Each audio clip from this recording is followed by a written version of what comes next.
I'm filming this episode in my bedroom and not my dad's office like I shot the first episode because, like, I was just too lazy to get up. Nerds of the Minis is my first real movie. I made, like, really small, like, cheap stuff with, like, action figures as I grew up, I guess. Maybe I was, like, 6, 7 when I made those. I remember distinctively making a Godzilla movie with, like, little dinosaur toys and stuff. But I haven't really made, like, a full-on narrative piece. I've always wanted to, though. From about the age of, like, 6 or 7, in my last video I explained how that's when I started to learn about filmmaking in general, around the age of 5, 6, maybe 7. So ever since then I've wanted to make a huge narrative, a feature film, but I never really did for obvious reasons, such as like technological limitations, money, my age, my abilities at those ages, so I never really did any of that. So now that I am able to do that stuff with my older age, I'm wiser, I'm a better writer, I'm just more technically capable. I'm starting to realize that it's a lot harder than I anticipated originally. I'm turning. I already knew it was gonna be difficult, I already knew that it was gonna be hard, but I never knew it was gonna be like this involved. I don't think involved is the right word, but maybe it is. So these are basically just the notes I've made, like character notes about the main 3 protagonists. It says production notes up here. I wrote in a red Sharpie, so that way it sticks out off the page.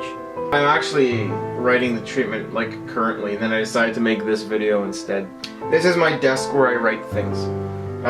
Like, on it I have, like, some really, like, inspirational stuff. I say inspirational in quotations, because what I consider inspirational isn't what others would consider inspirational. So I have, like, my Funko bobbleheads. I have, like, Darth Vader here. And he's fun to play with. I got, like, people from the new Star Wars movies. So I got, like Jin, and I got Kylo and stuff. That's fun. I have Chewie over there. I don't think you can really see it because the lighting's kind of weird. But I am writing the treatment. I don't really have a lot so far.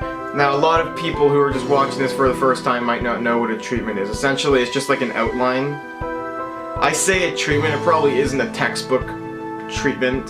I'm just writing mostly what the synopsis of the film. I'm writing character notes, character development later on, who they are, what they are, all that stuff.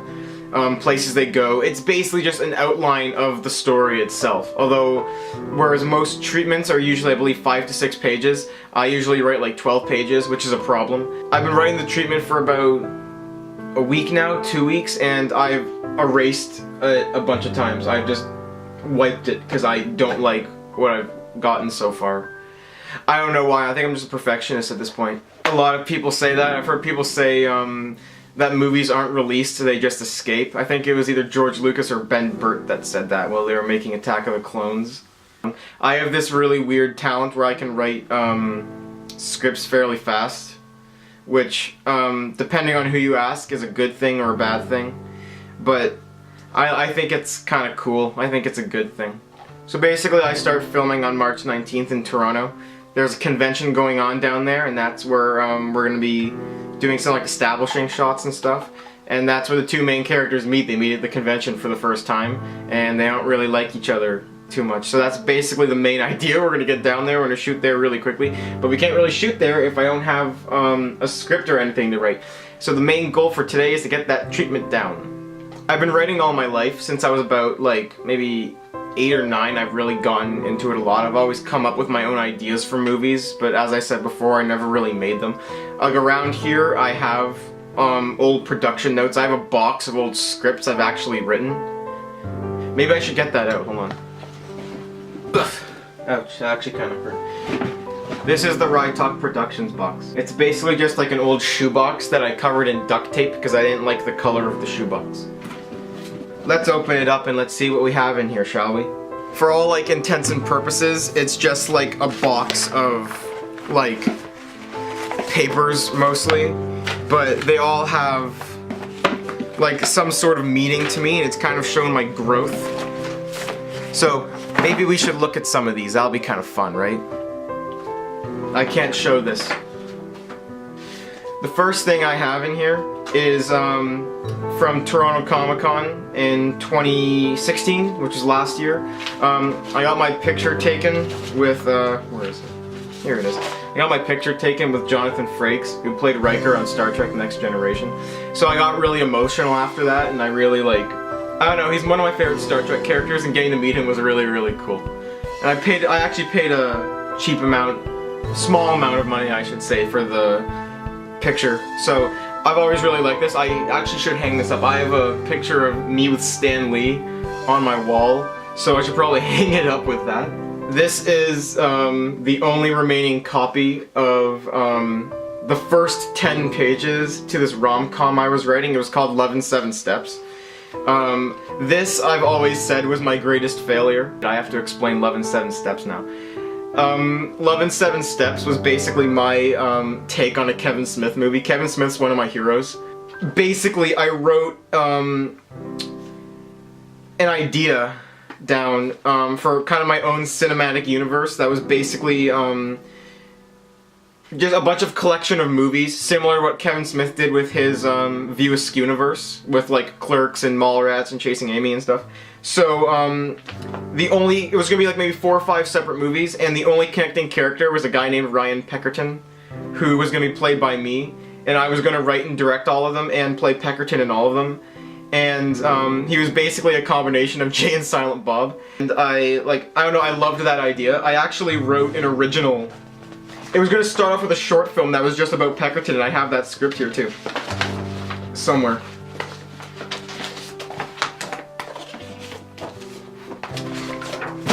Here it is. This is a really bad script too. It's not well written at all. The original idea was that Peckerton was literally me. It was just like a guy that watches movies, plays video games, reads comic books, and can't talk to girls. And had few friends. It was basically me, but like slightly more exaggerated. Like, just really, this script is really, really terrible. And I keep it with me because it's kind of where I started. Basically, the rom-com was going to be based on experiences I had with a girl the summer I wrote it. I did a synopsis, or a treatment similar to what I'm doing with Nerds of the Many now. And I have that here, actually. Basically, I think it was like a 12-page synopsis, really, of just like explaining the backstory, and then I have character profiles. It's actually terrible. It's really bad, but I don't know. Basically, I never made it because I lost the script and everything related to it because I had a hard drive crash and I lost everything. So that was like soul crushing, and I was like really depressed and down in the dumps for a few weeks there. I should turn a light on. That's better. Love in 7 Steps was kind of my greatest disaster, and I've always said deep down that's always the movie I wanted to make. And make that whole series of movies with the Peckerton character as the basis, and that, like, not really the basis, as the recurring character I should say. I've always said those are the movies I've always wanted to make, and I'm never really gonna make them, so maybe I'll do a whole video on those someday, because that's a really cool story, and I love all those ideas so much.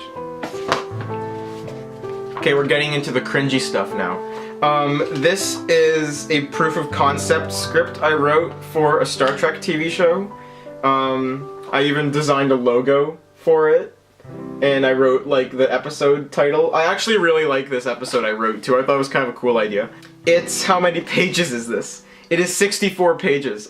This is another script for a Star Trek thing I was doing. It was called Parallels. The whole idea was it was going to be like a Starfleet ship that could go to different parallel universes. One day when I was really sad at school, I drew Mysterio, who's my favorite Spider-Man villain.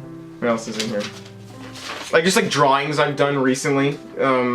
Of like Japanese superheroes. I should do another video on that too, because I've written scripts for Japanese superhero stuff too. This is the script for the Lintlax, which was the first thing I released under Rytoc Productions, which was a parody commercial I did. That's actually on the YouTube channel, please check that out. I can't show this either because this is supposed to be, this is actually not so secret, but I don't want to show it. This is actually something I did for my friend's birthday. That friend will be mentioned a lot as I go on with the production of Nerds of the Many, but I wrote this for him based on an idea he had. It didn't end up fitting in with his idea, but I loved writing it. It was really fun, and I actually have a desire to produce this script as my own thing. Oh, jeez! Okay, so on my main YouTube channel, which is called Rytoc 12, I made that when I was 12, hence why it's 12 at the end. I was gonna do a review of Pride of the X-Men, which was this little show. It was actually a pilot for an X-Men show from I think 1985, and then it was canned, and then the same crew ended up making the 90s X-Men show. But it's really bad, and I wrote a whole like 4 or 5 page review of it. And I actually started editing it, and I never finished it because my old laptop was really bad, and it ended up dying, or it didn't really die. The editing software I used was like a free thing, and it kept crashing because I have a history of things crashing. So that was a disaster. I never finished it, and I actually recently I was thinking about like going back and reviewing it again because I had so much to say about that stupid X-Men show, and I really want to do it again. I mentioned the Star Trek shows I wrote. I actually designed uniforms for it. Like my own Star Trek uniforms. So that was the box. I wanted to talk about how I was writing stuff, and I basically just went on a trip down memory lane on how I used to write stuff and how I'm writing stuff now. So if there's one thing you can take away from this video is that I am writing Nerds of the Many. It's coming along fast, and it'll be out soon. Hopefully. Or it'll start filming soon, I should say. I'm doing this unscripted. Okay, bye. See you next time.